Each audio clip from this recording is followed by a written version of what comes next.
My name is Ashraf Gamal. I'm the CEO of Hawkamah. I've been the CEO for over 10 years now.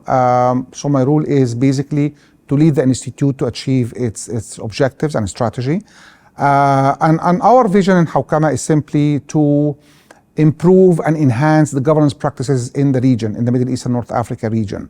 So we work with the regulators, we create awareness, we try to make people and companies understand what is the meaning of Hawkamah, what are the new trends happening globally, what is it that we can do in the region, what is it that we cannot do in the region. We advise the regulators on listing rules and so on. So generally our role is to improve governance in the Middle East and North Africa, so we are closer to international best practice as we can see it in the US and Europe and other advanced markets.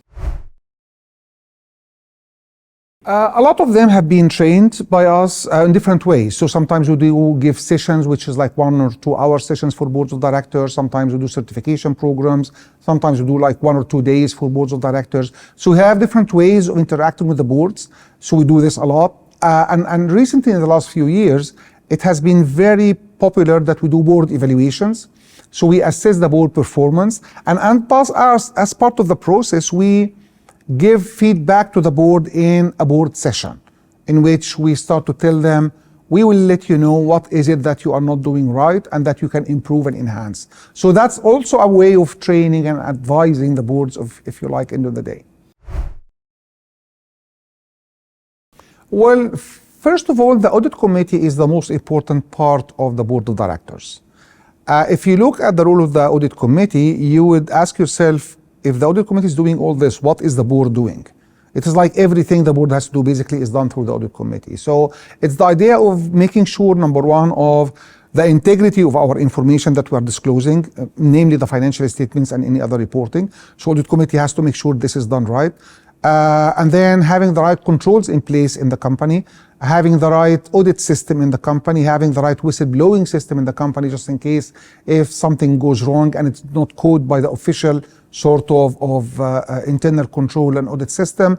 Dealing with the external auditor as well and getting the best out of them, assessing the external auditor and suggesting changing him. And then in a lot of cases they deal with risk as well, because audit is risk-based, so they have to understand risk and so on. So that's the audit committee in general. Now, the chair of the audit committee is the one orchestrating all this. So he or she has to be aware of the fundamentals of the company or the organization. They have to be aware of the financials, so they have to understand numbers and financial statements, because 70–80% of the audit committee work is on the financials. So the head of the audit committee has to understand numbers in a very good way. He or she has to be very good communicating people with the rest of the audit committee and the board as well. Because part of his or her role is simply that they lead the team of the audit committee to make sure that we achieve our targets, and they report back to the board and they attend the board and explain what is it that they have been doing and so on. So they have to be good communicators, if you like, able to convince the board of their recommendations.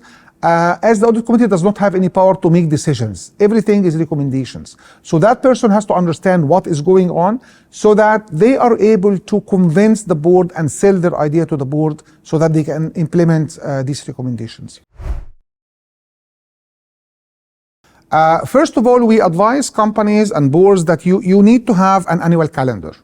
In that calendar, you outline the dates of the board meetings, and accordingly, you start to plug in the dates of the different committee meetings, including the audit committee, okay?